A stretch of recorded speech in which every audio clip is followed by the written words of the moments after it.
En el 95, en el 95 publica La autobiografía del hijo y La mirada del otro. Sí. Bueno, entre el No estabas en el cielo y escrito por Luzbel pasan 2 años, y en el 2001 hay un libro que se llama, un título precioso, Presencia de la ceniza, ¿no? Luego escribe La isla sin mar en el 2002, y en el 2005, parece mentira, Un mirón en el cambio de milenio, ¿no? Y después finalmente en el año 2009 publica De una vida a otra. Bueno, como sabéis, pues llega el momento de la explosión con su premio Planeta, que fue el premio Planeta tiene la virtud, pues no sé si premia siempre una novela mala o algunas veces novelas buenas, pero lo cierto es que el autor lo pone en circulación y sirve para que los lectores conozcan la obra que el autor ha publicado y escrito antes de la novela del Planeta. O sea, primero leer la novela del Planeta, pero también sirve para leer las otras novelas, ¿no? Bueno, en su obra dice la crítica que hay erotismo, hay compromiso, hay una interiorización, pero bueno, eso forma parte de toda la obra de todos los autores. Hay un lenguaje, desde luego, excelente, ¿no? Y los temas del vivir contemporáneo, la incomunicación, la reciente historia de España en sus múltiples aspectos, por supuesto, el amor y la muerte, porque eso es la literatura, ¿no? Digo con esto que en la literatura de Fernando Delgado está contenida la literatura. Así que, bueno, vamos a oírlo para que, por ejemplo, nos puede contar por qué se produce ese lapso tan grande entre Tachero, del año 73, y su libro El proceso de adivinaciones, de 1981. Podemos empezar por ahí, si te parece. Vale. Buenas tardes, gracias por las palabras. Gracias a ustedes por estar aquí. Me dijeron que en estas presencias hay días de 15 personas y días de 100. Creo que me ha tocado el de 15. Entonces, bueno, pues es de agradecer mucho la presencia de ustedes aquí. Antes de entrar, si te parece, en esto de los tiempos de la literatura y de los tiempos de la novela, tú esta mañana me parece que hablabas en la comida de, bueno, no hay que publicar un libro al año, no solo no hay que publicar un libro al año, sino que yo creo que cuando los libros tienen su distancia y su tiempo, iba a decir, se hace más respetable la obra del escritor. No siempre, puede haber naturalmente escritores que estén especialmente dotados para publicar una obra al año, incluso dos. Había un poeta en tiempos del franquismo, muy prolífico en Bilbao, que se llamaba Marrodán, y José Hierro, el poeta, hacía una letrilla graciosa que decía: caramba, dijo el cartero, 2 libros de Marrodán y estamos a 1 de enero. Bueno, pues a veces ocurre eso, que hay gente prolífica. Le contaba a Ripoll, me parece, una anécdota del poeta Gabriel Celaya, que llegó un día, llegaba tarde, su mujer era muy vivaracha y habladora, y llegaban tarde a la presentación de un libro, y entonces llegaba disculpándose: perdonad, pero es que Gabriel acaba de terminar un libro esta tarde. Y Antonio Gala, que tenía muy mala leche, le dijo: Amparichu, ¿y cuándo lo empezó? Esta mañana. Bueno, pues como ven, los tiempos, a veces hay escritores muy prolíficos que no necesitan el tiempo. Yo en este caso sí, porque además lo he tenido que compaginar con un trabajo muy activo en el periodismo. Compaginar la literatura con el periodismo, 2 oficios que tienen algunas cosas en común y bastantes diferencias, pues es una cosa difícil, a pesar de las semejanzas, quizá por aquello que decía Hemingway, que el periodismo te puede llevar a cualquier parte siempre que lo dejes a tiempo.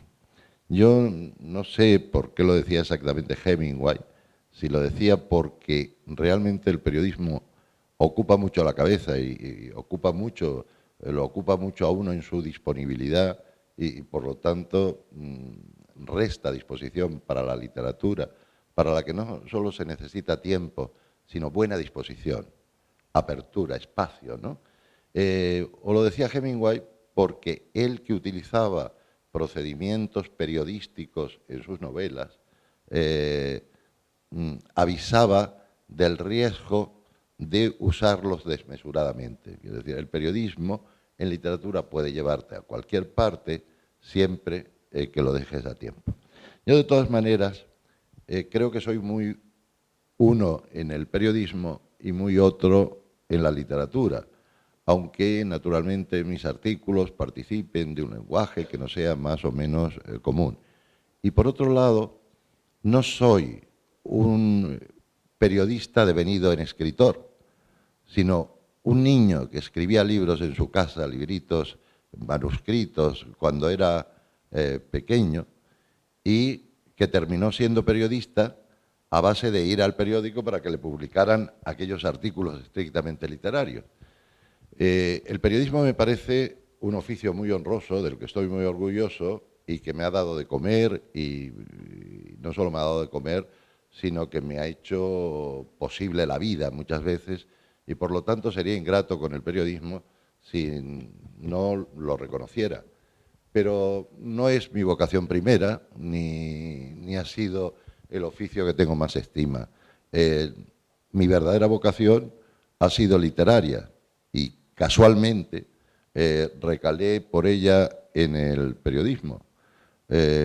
Ahora hay muchos novelistas que vienen del periodismo, pero ha habido tradicionalmente muchos novelistas que han ejercido el periodismo y que no eran más periodistas que novelistas. Véase, por ejemplo, el caso de Miguel Delibes, que llegó a ser director, o el caso del gran novelista gallego, que siempre me olvido a la hora de citarlo, no sé para qué me atrevo a citarlo, si siempre me olvido, este gran novelista, el autor de Crónica de un Sor Chantre, Álvaro Cunqueiro.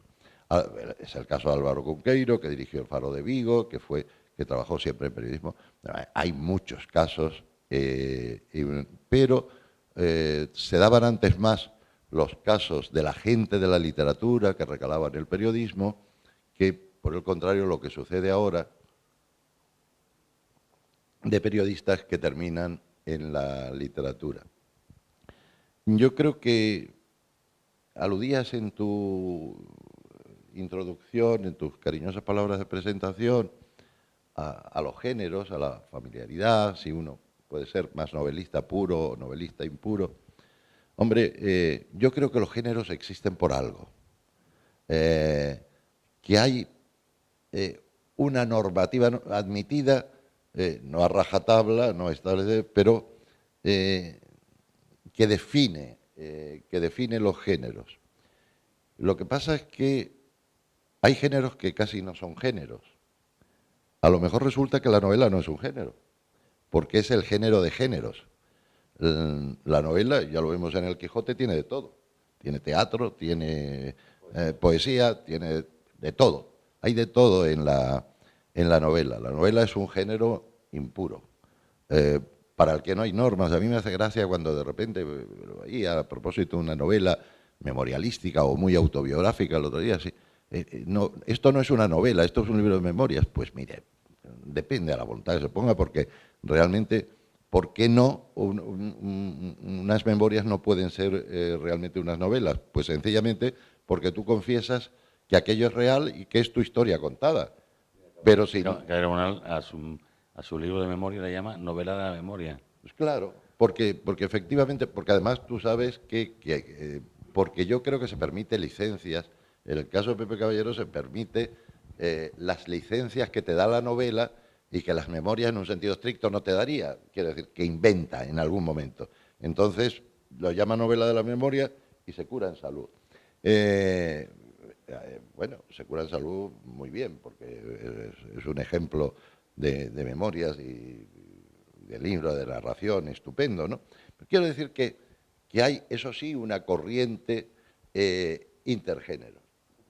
por, por- Perdona, sí, porque quería decir que el género más puro a mí me parece la poesía. en la Y literatura. también me parece que es el género que exige una mayor excelencia. Yo como tengo tanto respeto por la poesía, por eso si pasa mucho tiempo entre una novela y otra, no te digo el tiempo que pasa entre un libro de poemas y otro, porque tengo tal respeto por la poesía que me parece que nunca la alcanzo.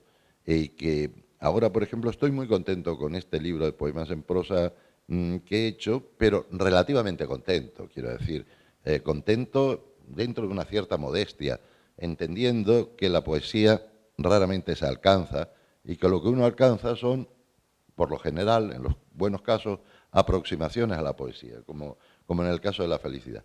Y ahí sí se exige más pureza. Y así todo, hay en estos poemas en prosas una penetración de la narratividad, el relato, en la que se enmaridan, en cierto modo, el narrador y el poeta. Cuando digo poeta, siempre lo digo con mucho reparo, porque me parece que es un Porque título. es una constante. Yo no conozco a ningún novelista que no tenga un amor desmesurado por la poesía. Bueno, Cervantes decía que era novelista porque no pudo ser poeta. Un poco a todos, Cervantes le tenía mucha envidia a Lope, sí, porque a él le hubiera gustado yo ser creo que poeta. y todos los novelistas tenemos envidia a los poetas. Es decir, yo creo que los novelistas a todos nos gustaría haber sido poetas, Lo ¿no? que Cervantes era tan grande que hasta era poeta sin enterarse. Hay una poética que penetra en buena parte de la obra de Cervantes, porque es verdad que siendo tan prolífico Lope, es, si nos ponemos exigentes, más irregular Cervantes que el Lope.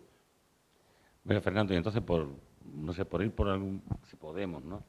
Pues proceder por algún orden, ¿no? Me gustaría hablar contigo del archipiélago, porque yo creo que ese territorio marca mucho. Y aunque muy pronto tú te vienes a la península, vienes a Madrid, pero la patria es la infancia, ¿verdad? Y la patria también es la lengua. Entonces, cuéntanos algo de qué hay del archipiélago en tu pensamiento literario, en tu obra, cómo lo has contemplado. Hombre, en mi obra mucho, porque efectivamente la infancia es recurrente en mi obra hasta la última novela y la infancia la viví allí. Y, y a veces oigo voces de allí cuando estoy escribiendo, de manera que parece que escribo al dictado de aquellas voces. Eh, un día hacía un monólogo, casi una confesión de un personaje de ciertas personas, y estaba escuchando a una de aquellas señoras que visitaban a mi abuela y escribía el dictado de eso desde la memoria.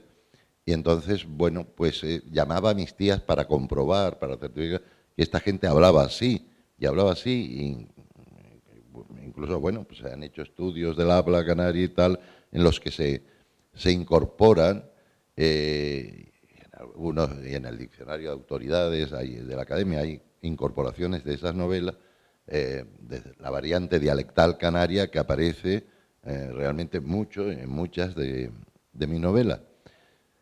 De todas maneras, aparece eso porque eso es mi patrimonio, porque estamos hechos de memoria y porque estamos construidos con nuestra memoria y por lo tanto aparece ese mundo ahí. Pero yo soy poco nostálgico y además envidio mucho a la gente que tiene arraigo, pero yo no soy un personaje muy arraigado.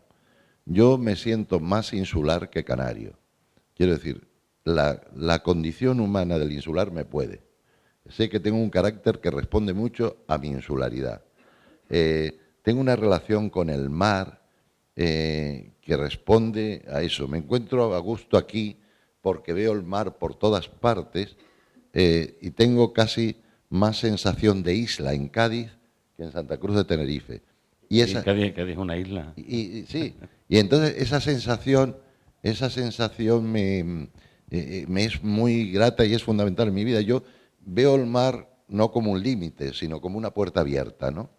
Entonces, por eso no tengo la claustrofobia que otros sienten, que los continentales sienten con las islas, y la insularidad creo que sí me ha marcado mucho y me marca siempre, y me lleva siempre, ¿no? La llevo conmigo, del mismo modo que el mar, es fundamental para mí. Oler el mar, sentir el mar, la cercanía del mar es importante. Madrid, que entre otras cosas es un gran invento de integración en este país, tantas veces desintegrado, es un territorio muy querido por mí y al que siempre quiero volver, como si fuera mi casa primera y fundamental, pero en Madrid, de Madrid necesito salir para ver el mar, para encontrarme con el mar. El mar es una necesidad. En cambio, no siento nostalgia del tiempo en las islas. Bueno, a lo mejor porque yo nunca siento nostalgia del pasado. Allí donde fui feliz, vuelvo a donde fui feliz, muy gratamente porque reconozco los sitios. Me he olvidado de los sitios en los que pudiera haber sido infeliz. Y en realidad no tengo apego a nada pasado, ¿no? Vivo mucho el presente, bien entendido que el presente está alimentado por ese pasado y que es el resultado de ese pasado, ¿no? Durante la comida comentábamos, ¿no?, que Cádiz era el último escalón antes de llegar a Canarias, ¿no? Y me decía Fernando que él había sentido ese sentimiento hacia Cádiz, que además tenía familia gaditana, ¿no? Sí, bueno, es que en realidad yo aprendí a leer en los periódicos, porque mi abuela era una lectora voraz de periódicos, lo he contado creo muchas veces, y entonces fíjense casualmente la vinculación de periodismo y literatura que tengo yo. Es que mi infancia está marcada también por eso. Yo empiezo a leer en los periódicos, pero empiezo a imaginar en los periódicos, porque mi abuela no solo leía los periódicos locales, sino que al tener familia que teníamos en Cádiz, nos mandaban el diario de Cádiz, y, con retraso naturalmente, y yo veía el periódico, leía el periódico y por lo tanto me familiarizaba, imaginaba al callejero de Cádiz, las cosas que salían, los nombres de cosas de Cádiz y de estaban en mi memoria, mi territorio imaginario, la otra orilla del niño insular era Cádiz, ¿no? Y todas las referencias las tenía puestas en Cádiz y no me pareció nunca haber llegado a la península hasta que no vine a Cádiz, ¿no? Hasta que no puse el pie en Cádiz. De manera que a esos orígenes también está, y hoy al volver a Cádiz, pues por ejemplo, pues me siento como en mi tierra. Es más, yo creo que me siento más en Santa Cruz de Tenerife, en Cádiz, que en Las Palmas de Gran Canaria. Es verdad que se puede uno sentir más aquí en Canarias, o que puede tener que ver más esta ciudad con Canarias que con Granada. Y con América que con Granada. Y que nuestras ciudades pues no tienen que ver. Muchas veces además se ve las Islas Canarias desde fuera como si fueran una totalidad, del mismo modo que suele pasar con Andalucía, que la gente ve a Andalucía sin tener en cuenta la diversidad de andaluces y de territorios distintos y variantes incluso del habla, ¿no? En el archipiélago mediterráneo pasa igual. El otro día me decía unos ibicencos que estuvieron aquí que ellos no eran baleares, que eran pitiusos y que, bueno, que no tienen nada que ver. O sea, que eso que has dicho de Las Palmas y Gran Canaria es como Ibiza y Mallorca. O sea, pues Mallorca, ¿no? Y bueno, y entonces ahora, bueno, ya hemos entrado en España tal, por Cádiz. Vamos a entrar en la literatura. ¿Por qué? Lo que ha dicho, entramos en España por Cádiz. Si lo escuchan los patriotas canarios, lo matan. Sí, bueno, es una expresión, confundir la península con... Está muy bien, está muy bien. ¿Eh? Está muy bien. Entonces, ¿por dónde? Sí, no es una costumbre que se tiene, ¿verdad? ¿Por dónde, por qué sitio entras tú en la literatura? ¿Por qué primer libro te causa una gran impresión? ¿Por qué primer poema? ¿Por qué primer poeta? Hombre, yo lo que recuerdo más que la primera impresión, en el caso de la narrativa del primer libro, el primer libro que me regalaron y el primer libro que leí, que fue Dickens, ¿no? Los cuentos de Navidad de Dickens, que me lo regaló mi abuela, la de los periódicos. Pero que, por cierto, le faltaba un ojo y siempre decía Juan Cruz que al faltarle el ojo solo leía las páginas pares de los periódicos, haciendo chistes con mi pobre abuela. Pero me regaló, sí, el libro de Dickens, que es mi primer recuerdo de narración. Y me cautivó, pues yo creo que sí, que me sorprendió mucho. Pero yo ya estaba dispuesto a que eso pasara, ¿no? Previamente, ¿no? Ya tenía una noción literaria de todo, una visión literaria de todo, antes de verdaderamente leer, ¿no? Y después, pero más tarde, naturalmente, porque entonces ya hacía ripios, poemillas, coplas, cosas de esas, antes de tener, pero cuando de verdad una relación seria con la poesía, fascinación, sentí por Cavafis. De repente, descubrir Cavafis fue para mí descubrir la poesía en una traducción de José Ángel Valente. Sí, entonces descubrí, ahí lo de la poesía sí lo recuerdo, como un descubrimiento fascinante, ¿no? Lo otro, pues me fue dado poco a poco, no lo recuerdo, no he registrado eso. Mire, los escritores de nuestra generación llegamos antes al 50 que al 27, ¿no? ¿No leemos antes a los poetas del 50 que al 27? Bueno, yo no te sé decir mucho. Yo creo que la conexión, Cavafis me lleva, pues por ejemplo, a la lectura de Brines, de Valente, no todo el 50, y además en ese momento, pues luego tiene uno otra formación vinculada también a las relaciones, al conocimiento de las personas, pero en esos inicios literarios yo creo que a mí el 27 me sorprendió mucho. Bueno, porque era fácil entrar en Lorca. Hernández no es del 27, es del 36, pero bueno, está vinculado a la generación del 27, en la poesía de Hernández, en aquel momento, tal. Entras más al 27 que al 50, quizá, no lo sé. Simultáneamente. La verdad es que tengo como una visión de la poesía contemporánea que desde luego arranca, por ejemplo, para mí el gran descubrimiento es Juan Ramón, y el gran poema de toda la poesía que me fascina, de toda la poesía contemporánea, al menos que me fascina, es Espacio, ¿no? Y bueno, pero también fui un fervoroso machadiano, porque afortunadamente para mí no tengo esa rigidez que lleva a establecer banderías y separaciones que hagan incompatible disfrutar de Machado y de Juan Ramón a un tiempo, ¿no?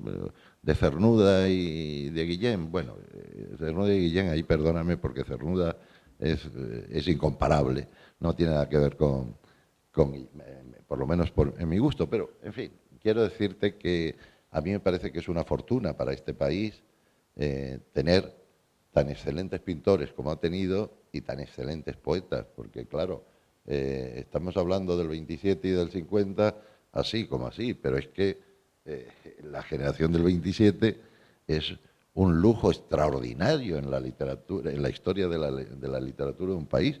Se dieron una serie de circunstancias que fíjate que se llama Poetas Menores del 27, a Emilio Prados, a Alto Aguirre, a poetas excelentes que en otro momento, pues, hombre, si en lugar de estar en el 27 estuvieran en el 36, pues serían poetas capitales, porque en el 36 están Rosales, Vivanco, tal, todo. Pero claro, Rosales sí ha sido un poeta no valorado suficientemente y afortunadamente se le está valorando en lo que vale. Poeta original, una voz verdaderamente nueva, capaz de medirse con lo mejor del 27, Rosales. Pero luego todos los demás del 36 son bastante menores al lado del 27 y del 50.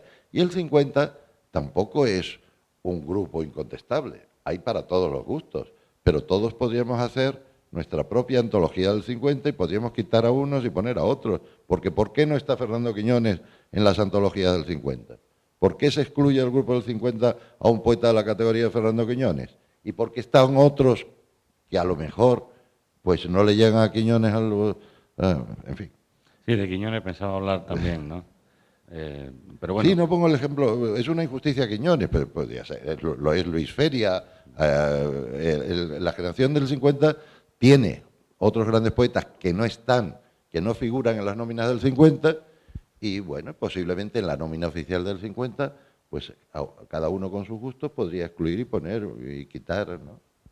pero para ir componiendo la figura, pasamos de Dickens, que es la narrativa potente, a Cavafis, que es la poesía. Bueno, hay un mundo entre uno y otro, hay un mundo completamente, bueno, una distancia inmensa, ¿no? Sí, bueno, porque, pero Pero vamos, hay identificaciones, fíjate, hay posiblemente identificaciones vitales, humanas, tienen una relación muy humana de encontrarse en la literatura con la vida, ¿no? Eh, yo tengo muchas razones para ser cercano a la sensibilidad de Cavafis, aunque este sea un griego, precisamente un insular, pero y en un momento de mi vida encontrar ahí la voz de la libertad, como realmente resona, y el y lenguaje, algunas, y el y lenguaje algunas como otras lujo. vitales para encontrarme, para identificarme con ambientes, a pesar de ser un ambiente anglosajón para un niño español de aquella época, las diferencias que puede haber en Dickens, ¿no? Pero Entonces lo que estamos viendo, por componer la imagen, ¿no? Que está claro que tienes un conocimiento muy extenso y muy profundo de la poesía. Y entonces, bueno, ahora hay que hablar un poco de la narrativa, porque, hombre, si eres algo más que algo, evidentemente eres más novelista que poeta. Aunque no se puede ser más o menos, ¿no? Hombre, no, pero novelista que la verdad es poeta, que novelista es más humano. más, sí. Lo de poeta es Sí. de más alto vuelo. Pero entonces Eso me parece que está muy puesto en razón, porque todo el mundo que sea algo que no sea poeta es más que poeta, en el sentido de que para ser poeta se exige tanto que uno no está seguro de serlo. Mientras los otros son oficios impuros en los que uno se puede permitir una novela mala y una novela buena. En cambio, los libros de poemas no. Juan Ramón no estaba contento con su primer libro de poemas y cuando iba a casa con unos amigos lo buscaba en la estantería, se metía en el baño y lo quemaba. Era exigente, mientras que, bueno, un novelista puede publicar, Juan Marsé publica la muchacha de las bragas de oro y no deja de ser un novelista estupendo. Grosso publica Giralda. Grosso publica Giralda, Geraldo. después de haber hecho Florido Mayo, ¿no? Claro. Entonces, bueno, y hay cosas, pues no pasa nada, porque no pasa nada, en fin, lo mejor es que se haga Sí, pero lo la que, obra, cuanto más entera esté, mejor. Pero que el novelista es una cosa muy terrenal, ¿no? pues, ¿por qué no le damos ahora un repaso a la novela? Es decir, bueno, ya nos has dicho qué cata vas haciendo en la poesía. Por ejemplo, Galdós, tu paisano, eh, ¿está en tus principios con Dickens o no ha estado? Sí, bueno, a mí yo Galdós lo leí curiosamente en la biblioteca de los curas, de los jesuitas, que tenían muy buena biblioteca, al tiempo que el obispo de Las Palmas excomulgaba a la gente por si ponía un pie en la casa del Museo de Galdós. Eh, eh, Quiero decirte, curiosa paradoja, pero y fue un descubrimiento relativamente temprano y he disfrutado mucho con Galdós y Galdós a mí naturalmente es que es de Catón, ¿no? Que a uno le parezca un novelista extraordinario, incluso cuando aún teniendo una estética diferente a Galdós, que como tú sabes los estetas de su tiempo llamaban Domenito del Garbancero, pues uno lo reconoce. Un día bromeaba mucho de esto con Juan Benet y estuve con Juan Benet en Las Palmas y pasamos por un anticuario y yo compré un jarroncillo modernista y Benet, que denostaba a Galdós desde su esteticismo y su investigación del lenguaje y tal. Entonces, compró un busto, que era una reproducción del busto de Victorio Macho de Pérez Galdós, y bromeaba mucho conmigo y decía que lo había comprado para regalármelo y que me lo tendría que merecer. Yo no sé qué habrá sido de la escultura, pero quiero decir, bromeábamos con eso, con Galdós, con la estética de Galdós, lo de ser más galdosiano, menos galdosiano. Ahora, algunos escritores y escritoras, narradores, de filiación galdosiana, de nueva filiación galdosiana, porque hay como una recuperación del realismo, todo se hace aquí de un modo casi, ¿cómo te diría?, de cofradía, ¿no? Con un ardor guerrero se desatan las pasiones estéticas, ¿no? Entonces, en el Escorial este verano, pues he oído a algunos hablando de los prosistas, así, con un cierto desdén, ¿no? Bueno, es verdad que una cosa es un prosista y otra cosa es un novelista. Desde luego Baroja era un buen novelista y un mal prosista, es evidente. Me resultaba paradójico porque estos mismos defensores de eso han exaltado mucho a Ayala, y Ayala es un prosista. No, es que ni mal novelista, es que no es novelista, es un prosista. Bueno, y hay diferencia entre una cosa y otra. Galdós es prosista y es novelista, ¿eh? Galdós es prosista y es novelista. Eso Benito el Garbancero, bueno, pues va en función de los temas. Galdós es un escritor de exquisito cuidado, así como Baroja es un desaliñado, con genio para la novela, pero un desaliñado. No ese es el caso de Galdós.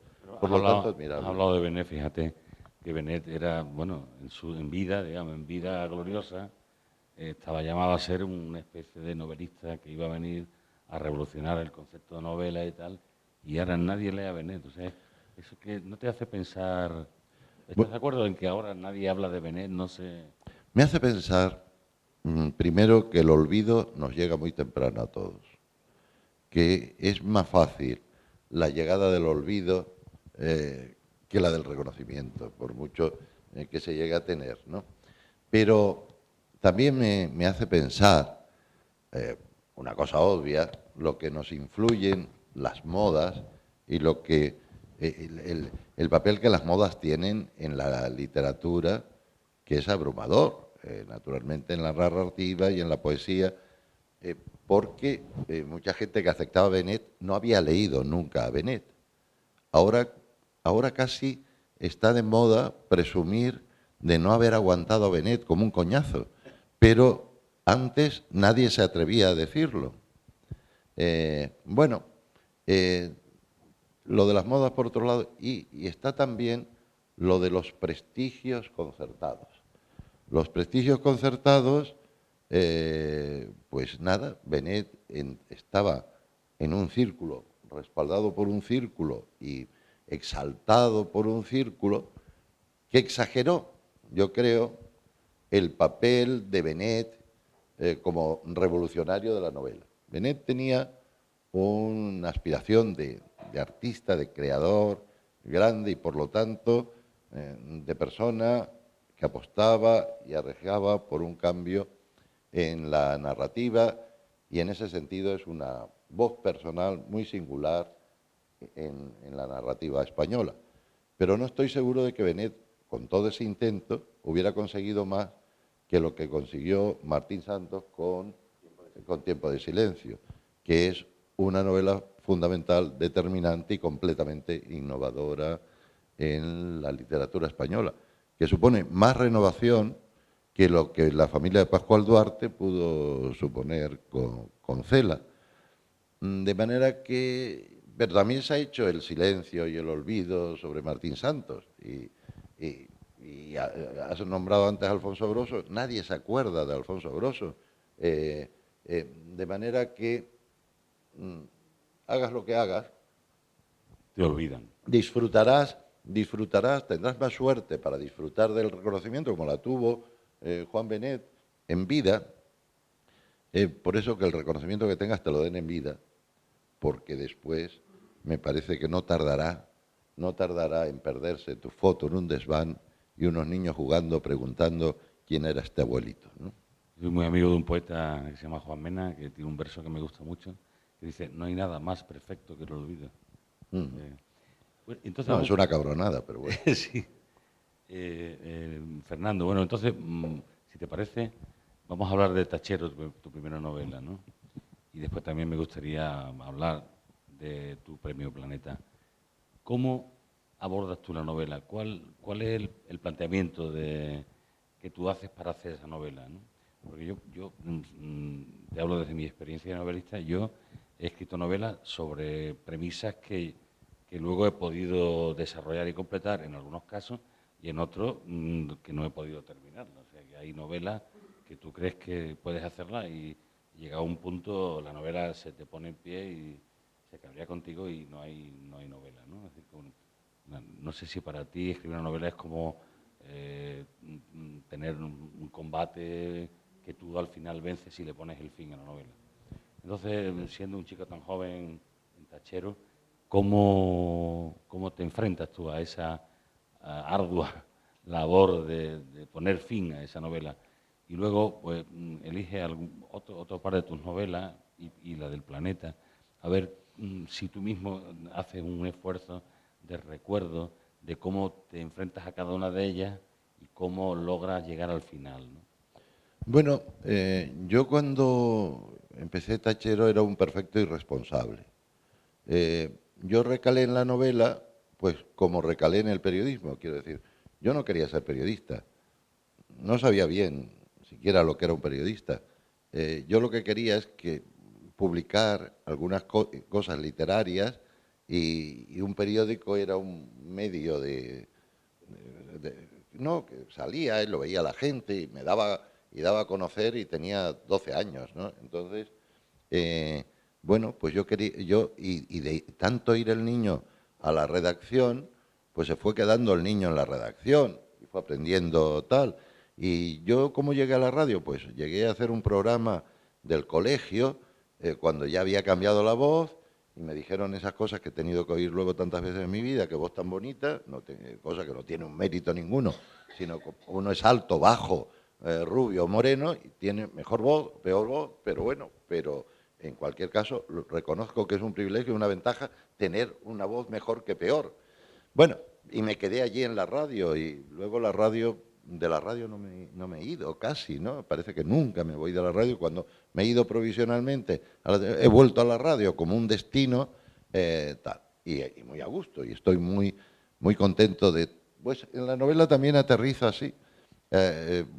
Yo acababa de llegar a Madrid, veía desde lo alto del hotel en el que estaba, en la terraza, veía las luces en el horizonte que me parecían las luces de un puerto y evocaba a la gente que estaba conmigo en la Universidad de La Laguna me rondaba y entonces empecé a hacer un cuento y el cuento se extendió, o mejor dicho, el cuento no se consumó, no acababa de hacerse el cuento y como la novela permite, y en aquel momento hay que reconocerlo también, que bajo la etiqueta del experimentalismo eh, eh, nos permitíamos demasiadas licencias, pues ese acto de irresponsabilidad muy lírica, pues la cosa es que no está mal al cabo del tiempo como primera novela y ahora que se ha reeditado en Canarias, porque ya son esas novelas que ahora nadie paga 10 euros por ellas, ¿no? Eh, pues, eh, pues en el prólogo hacia Luis Buñuel dice que resistía muy bien una lectura pasado el tiempo. Bueno, pues bien, indulgente. En cambio, Exterminio de las Tenias, la segunda novela, que es una novela compleja, esta sí experimentalista, pero de un experimentalismo responsable, ya una persona mucho más seria, surgió de una idea, me pidieron un guión para televisión, para un programa dramático de televisión, y entonces se había muerto mi madre y yo soñaba con que mi madre se resistía a entrar en el ataúd. Este sueño era un sueño recurrente hasta que fui a un psiquiatra y me dijo una cosa de manual, que el que se resistía a que mi madre se muriera, estuviera muerta, era yo, y por lo tanto y una vez explicado esto dejé de soñar eso. Pero bueno, mi madre se resistía a entrar en el ataúd y de esto hice una historia que se llamaba pretenciosamente, con este largo título, Locura y ceremonia para una resurrección. Bueno, hice el guión de tal, se produjo en Barcelona para darlo por la 2, pero su estreno estaba programado para el 21 de noviembre del año 75 y el 20 de noviembre se murió Franco. Con lo cual, al revisar las parrillas y cambiar la programación por la muerte de Franco, encontraron una produccióncita allí que se titulaba Locura y ceremonia para una resurrección en tal día. Pero además, el argumento era el de una muerta que se resiste a entrar en el ataúd, totalmente inconveniente, por lo tanto, para que fuera exhibido en la televisión el día 21 de noviembre del 75, y lo fue más tarde, cuando ya había pasado la historia. El argumento de una novela.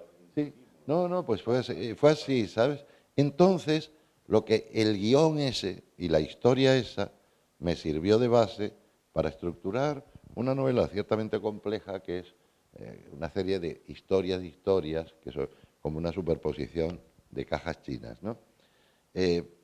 Esa novela tuvo ese...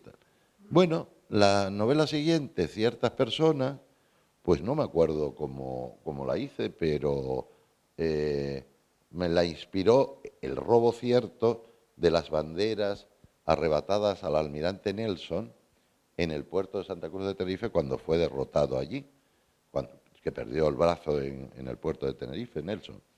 Pero a partir de ahí, pues configuro un retrato de aquella sociedad de la dictadura, la sociedad oculta, la doble moral y tal, a través de un fetichista que lleva una doble vida. No sé cómo configuré aquel retrato.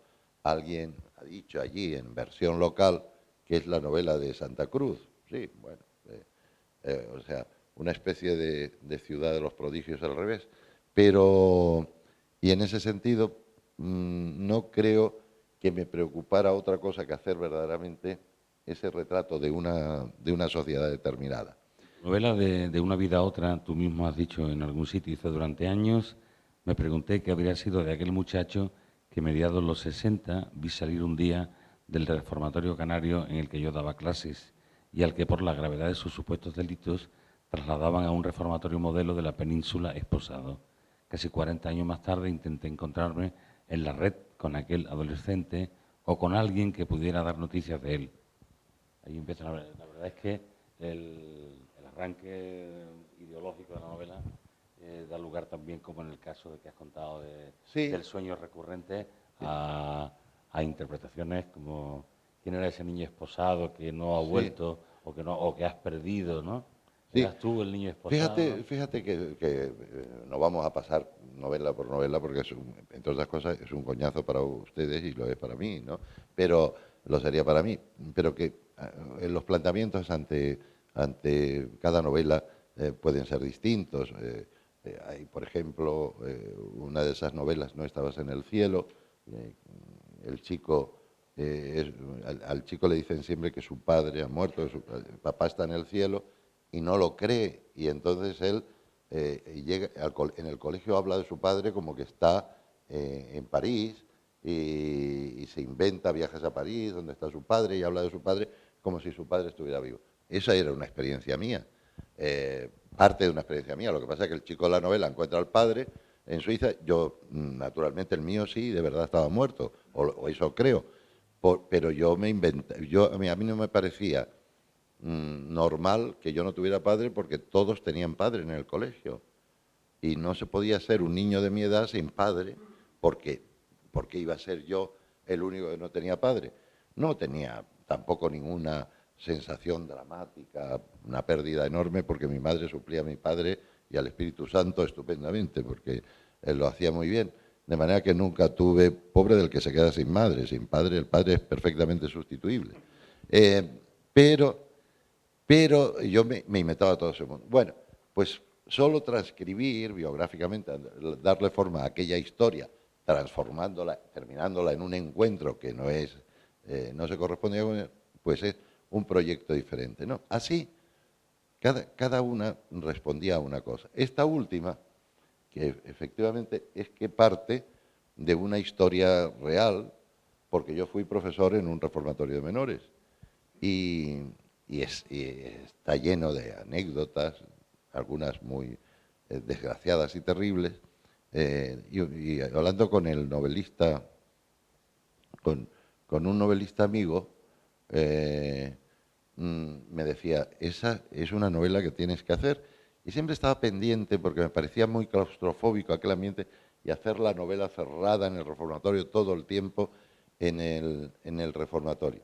Porque además, entre otras cosas, cuando vi la película Los niños del coro, entendí que aquel internado era muy parecido a los internados aquí del franquismo, que Franco ya tenía bastante con comerse crudos a los señores mayores, que no tenía que perseguir precisamente a los niños, ¿no?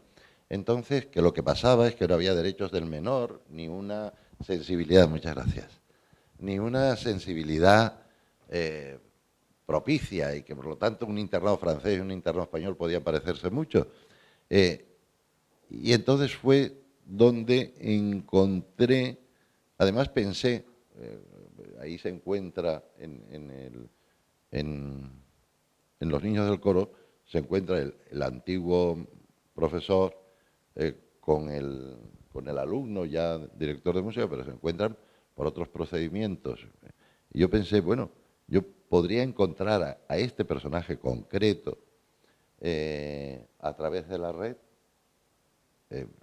Pensaba pues en esas páginas extrañas que había de conexión con el pasado, de las que me había hablado Juan Cueto, que encontrabas a gente del pasado y tal, ¿no? Y bueno, por supuesto, no lo intenté. Pensé que podría encontrarse, pero no lo intenté porque tampoco tenía mucho interés en encontrarlo y porque, bueno, ni siquiera me acordaba su nombre. Pero era en realidad una historia sobre el destino, porque era la historia de un chico, de un niño, que vivía en una familia acomodada, burguesa, de la ciudad, y no sabía lo que pasaba en su casa por la noche, que se convertía en un burdel de lujo mientras él dormía. Y una noche apareció la policía en su habitación, se lo llevó y al día siguiente estaba en un reformatorio. De ese reformatorio todos los niños escapaban, pero escapaban la primera vez, volvían a su casa, pero los padres tenían miedo y lo volvían a entregar a la Guardia Civil. Y eso es lo que pasó con esta historia. Es terrible imaginar que uno puede ser un niño que a las 7 de la mañana llevan al microbús de un colegio de élite de la ciudad, acicalado, vestido, que juega con niños burgueses, porque él mismo pertenece a esa burguesía. De repente se encuentra a la mañana siguiente en un reformatorio de menores. Es una... no se sabe por qué. Él no sabe por qué, desde luego no porque haya hecho nada. Esto transforma de tal manera la vida del personaje. Yo, la historia de ese niño me enteré el día en que lo trasladaban a un reformatorio modelo a la península, porque vi a la madre gritando allí contra el Estado, porque le habían quitado a un niño sano y se lo habían convertido en un delincuente. La delincuencia de estos niños en aquellos tiempos que no había drogas, pues solo consistía en que como se escapaban del reformatorio tenían que comer, y como tenían que comer tenían que robar, pero en el mercado, manzanas y cosas, y eran niños perseguidos constantemente por la policía. Lo terminan llevando la reincidencia en estas cosas, terminan llevándolo a un reformatorio modelo. Y aquella madre que perdía al hijo en aquel momento, pues era una señora casquivana que a su relación con los hombres le sacaba algún dinero. En la sociedad franquista resulta que un gerifalte del franquismo se enamora de ella y ella no quiere hacerle caso, no quiere, en fin, no quiere ser su querida fija. El otro toma revancha, la policía entra y el niño acaba en el reformatorio. Bueno, a partir de esa experiencia del reformatorio, cuando el chico se va al reformatorio modelo, ya yo no sé nada del chico. Y entonces me invento verdaderamente la historia de ese muchacho. De manera que, bueno, el planteamiento de la novela es otro. Y es fundamentalmente, eso sí, una novela sobre el destino. Yo, si me permite, Fernando, mañana se va a presentar este libro de Fernando en el Museo del Prado. Bueno, se presentó anoche solemnemente, más cerca de aquí, en la Fundación Caballero Bonal, sí. Y José Ramón Ripoll hizo una presentación extraordinaria que le agradezco mucho. No solamente es un buen poeta y un gran experto en música, ¿eh? Sí. Pues el libro se llama El pájaro escondido en un museo y se presenta mañana en el Museo del Prado. Yo le he pedido que me gustaría que leyera algún poema, pero antes, si os parece, son las 8 y casi cuarto, si tienen ustedes alguna pregunta que hacerle, ¿no? O alguna curiosidad que él pueda satisfacer, y si no, pues me gustaría, si te parece, Fernando, que nos No, tienen que hacer alguna pregunta. Esto no se puede dar esa oportunidad. Mira, mi experiencia con esto de los coloquios es que, además son pocos, mejor, me contó Basilio Martín Patino, un día que fue a dar una conferencia a Alcalá de Henares y se encontró con un señor, solo un señor. Lo habían anunciado, no sé qué había pasado, y se encontró con un señor. Y el señor se quedó aterrado, porque Basilio lo amenazó con darle la conferencia. Dijo, no, usted ha venido aquí, yo tengo la obligación de dar una conferencia, si no doy la conferencia no me la paga, usted tiene que escucharme, y el señor estaba aterrado. Finalmente no dio la conferencia. Bueno, pues... han salido muchos asuntos. Del mismo modo que Basilio quería que aquel señor tuviera allí su obligación de escuchante, yo creo que aquí tienen ustedes la obligación de participar. Si tú dejas la cosa abierta, no participa nadie, porque lo peor es conseguir la primera participante, que casi siempre es la primera, porque eso bueno, pues como Ripoll es amigo nuestro y además ya se sabe el libro, puede preguntarte algo sobre lo que no es la poesía de... Pero ya estás relevando comprometiendo a los demás de la obligación de preparar su pregunta, ¿no? Bueno, yo estoy dándole tiempo a José Ramón. Y puede parecer que lo tenemos preparado. No, pero no está preparado. Bien, está claro que tenéis que hacer preguntas. Allí está Javier Vela, que es otro magnífico poeta, ¿verdad, José Ramón? Lo corroboras. Y que es de Cádiz, y que le agradezco mucho que esté aquí entre los 15 de esta tarde. Y a lo mejor quiere preguntar algo.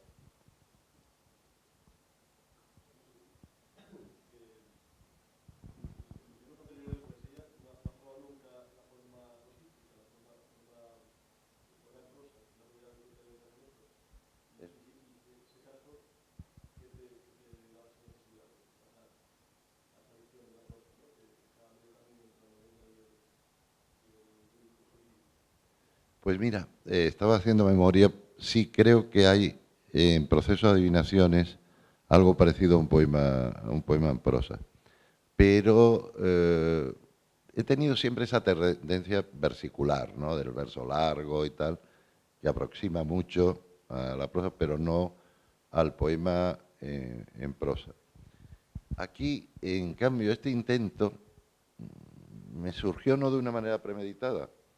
El primero de los poemas que hice fue un poema inspirado, por decirlo así, en la capilla que Miquel Barceló ha hecho en la Catedral de Palma de Mallorca.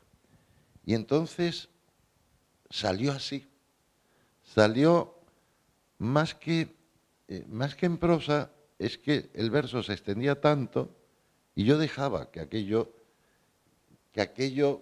digo, ¿y por qué cortar aquí? Es verdad que eso Juan Ramón hace una reflexión sobre la poesía en ese sentido, ¿no? Que dice, bueno, ya no tenemos la rima, ya no tenemos... ¿Por qué cortar el verso? ¿Por qué? ¿Por qué tanto punto y aparte? para entendernos. A veces puede ser necesario, pero otras, ¿por qué tanto punto y aparte? Sin embargo, claro, como tú sabes muy bien, hay que mantener un ritmo, ¿no? Una música. Y a veces ahí, pues, tú vas leyendo y detectas en decasílabos, hectasílabos, no sé qué,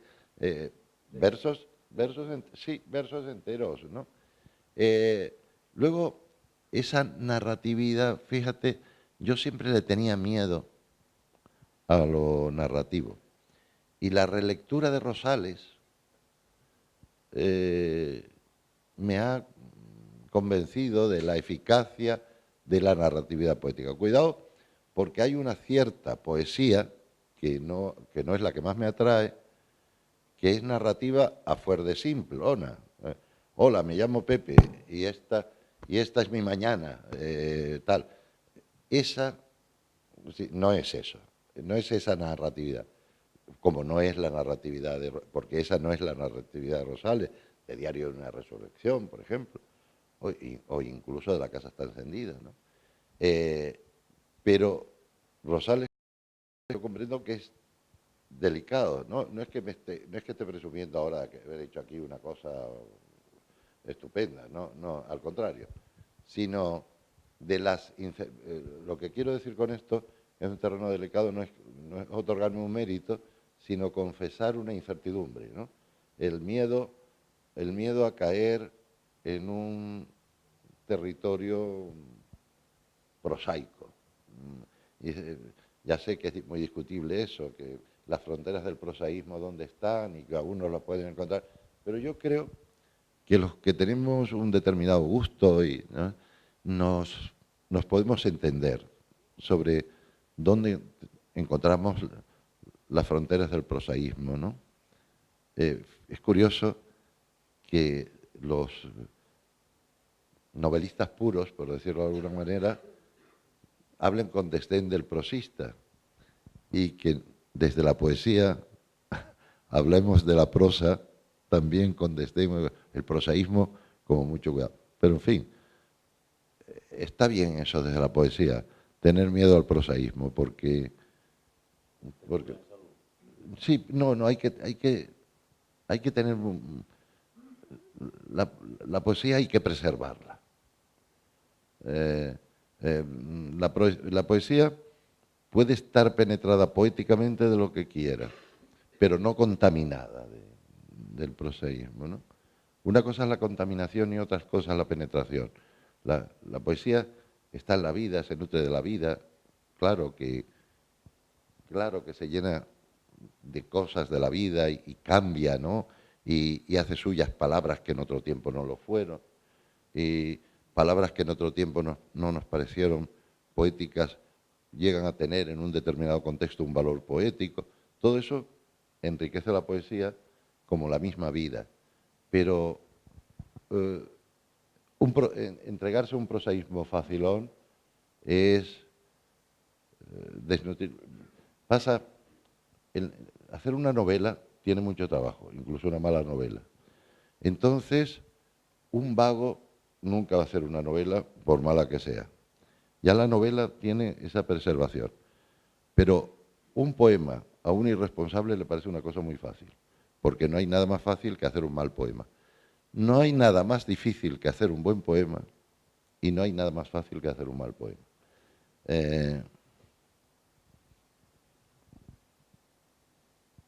Me quedé en puntos suspensivos. ¿Hay alguna otra pregunta? Siempre hay una amenaza, porque esto de leer un poema es una amenaza. O me hacen una pregunta o les leo un poema, ¿no?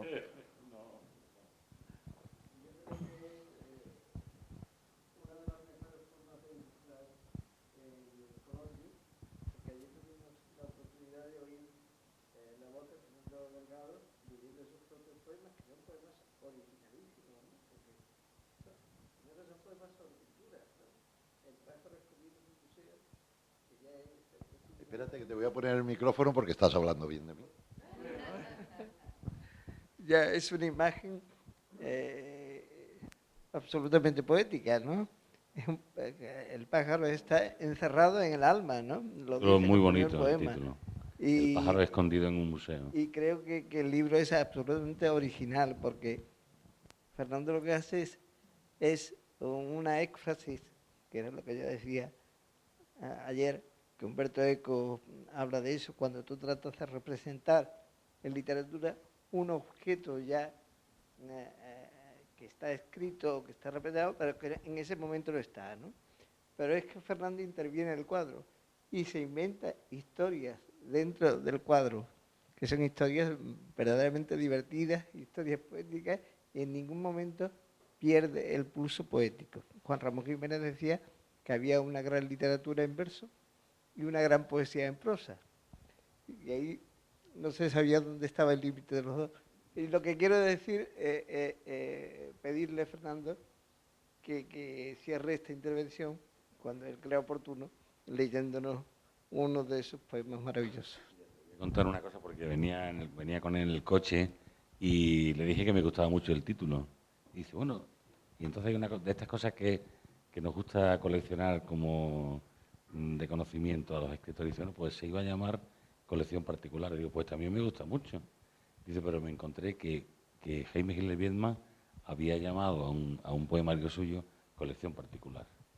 Y por eso le quitó el colección particular, que también es un título Sí, la estupendo. verdad es que descubrí, se llamaba Colección Particular y el libro estaba acabado como colección. Y me encargó El País un prólogo para una antología de Jaime Gil de Viedma. Y yo hablaba, escribiendo el prólogo sin haber visto esto, de que realmente una antología de Jaime Gil de Viedma era difícil de hacer porque ya en sí misma la poesía, la antología estaba hecha por él, en la brevedad, tal. Pero luego me acordé, digo, si hizo él una antología, me fui a la librería que publicado por Seis Barral, hizo él una antología, pero fui a buscar la antología para verla, para comprobarlo en función del prólogo, y me encuentro que estaba titulada Colección Particular. Por eso encontré luego de nuevo este título. Bueno, lo de los títulos también sigue un procedimiento muy azaroso. Se puede, sobre los títulos, iba a decir, se puede dar una conferencia, es que yo creo que se han dado.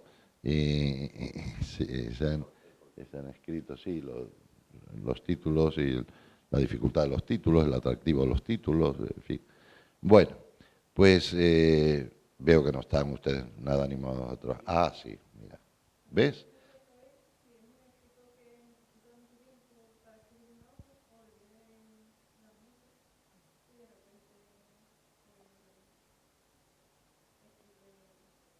Pues mira, sí. Mira, una novela, pueden venir las musas, como tú dices, con ironía, y está bien. Pueden venir las musas, pero las musas no te la escriben. Entonces es verdaderamente un trabajo, y puede ser un trabajo disciplinado. En el caso de la poesía, lo peor es que no vengan las musas, porque tú no te pones todos los días a las 10 de la mañana a escribir un poema. Dice, hoy me toca escribir un poema. Sino que ahí sí que tienen que venir las musas. Tampoco hacerte el poema, pero desde luego a sugerírtelo, a inspirártelo, a inducirte. El novelista, por ejemplo, como el ensayista, necesita de tiempo material para escribir su obra. El poeta necesita de tiempo para la buena disposición a la poesía. Quiero decir que cuando uno está, habrá de todo, habrá gente capaz de escribir en el metro compulsivamente un poema, ¿no? En un momento determinado, hay de todo. Naturalmente hay experiencias muy distintas, y en cuanto al tiempo de las novelas, pues, por ejemplo, Tabucchi escribe una novela en 2 meses después de pensarla, y en 2 meses la liquida, lo dice él, ¿no? Bueno, pues muy bien, y lo hace bien, él no necesita otra cosa, pero hay gente que necesita más tiempo. Pero en el caso de la poesía, insisto, no es, el tiempo vendrá después para retocar, para arreglar el poema, para trabajarlo. Pero lo que La experiencia que yo tengo es que necesitas tiempo, sí, para una cierta disposición del ánimo, ¿no? Hablamos, estos días hemos hablado, bueno, ayer y hoy, pero me da la sensación de que ya llevamos varios días hablando, José Ramón, y hablaba, él hace largos paseos por la playa, y hablábamos de esta disposición necesaria, y yo le decía, la de tu paseo por la playa, y en efecto, quiero decir, sus paseos por la playa, por razón de salud, o por ejercicio, o por placer, lo que sea, esos paseos por la playa son necesarios a veces al poema, ¿no? En cambio, el novelista, que también puede pensar cosas, se le pueden ocurrir cosas en el paseo por la playa que luego vierte en su novela, pues se puede poner delante de la máquina a esperar que las musas, bueno, de la máquina, ya del ordenador, a esperar a que las musas vengan. Bueno, ahora el problema es que yo, que sabía que iba a ser muy solicitado en esto de los poemas, me he traído no solo el libro, sino unos poemas inéditos, porque ayer leímos 2 poemas inéditos al final, y luego el más inédito de todos se lo leí a José Ramón y a una amiga poeta que estaba con nosotros. Y yo no sé ahora si leerles a ustedes el poema inédito o un poema del libro, cuando en realidad, pensándolo bien, para ustedes son igual de inéditos, porque no han leído uno ni el otro. Bueno, pues como tengo aquí un poema que es un poquito más sentimental en el libro, y que tiene que ver con algo que ha sido evocado aquí a lo largo de tal, que es la relación con la madre. El tema de la madre es un tema que ha sido constante en mi poesía, en libros anteriores. Bueno, aquí, como bien ha explicado José Ramón, pues la historia se produce más bien en cuadros, pero no solo en cuadros, ¿sabes? También en fotos, en vídeos, en consideración de imágenes. Este no es un poema. Hay un poema de la madre que es Rembrandt. Rembrandt tiene a su madre muerta en brazos, un cuadro inexistente de Rembrandt, pero este es otro tipo de poema. Yo creo que les voy a leer este porque me parece que no conociendo el libro en su totalidad, pues este puede ser un poema más suelto, más para todos.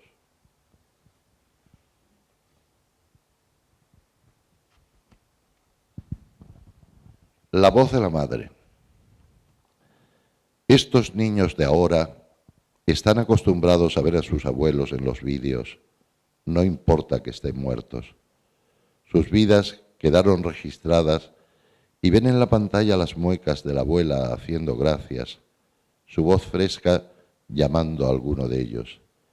Tartas de cumpleaños, trajes de comunión, bodas de oro. Los muertos de hoy siguen cantando en la película. Bailan también, bailan con todos, y se escuchan sus pasos por aquellos corredores familiares. Fueron filmados. Y habla la abuela en la cocina, y hasta el olor a vainilla o canela de sus postres parece que les llega. Ven a la abuela sonriendo y al perro tras de ella. Y ellos, tan pequeñines, en esas otras escenas que la madre de vez en cuando les invita a recordar como sus otras vidas. Pero además de la fotografía, tienen de sus abuelos los gestos y la voz, y no parecen muertos. Yo, en cambio, solo tengo de ti esa figura estática, esa sonrisa fija del retrato, una elegante forma de sentarte que es muy tuya, sí, pero había otras. Y otras sonrisas y otras caras de tristeza y otras miradas de ternura. Sé que las había, pero no. Y el su disimulada forma de borrar, no sé ya. No puedo pasos siempre adivinados, imaginarse y que de forma en brazos. De haber sido posible en aquel carente de hubiera perseguido que 30 años de nuevo en la batalla como ya su sueño me te ve tu voz que se ha perdido para siempre en la cruel angustia de ahora y es vacío tan dado este silencio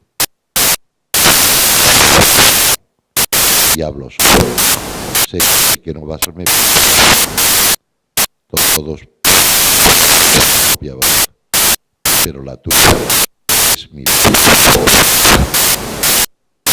manera de volver a encontrar como Dios mío no era se lo pinto a Dios para que él perdido no hace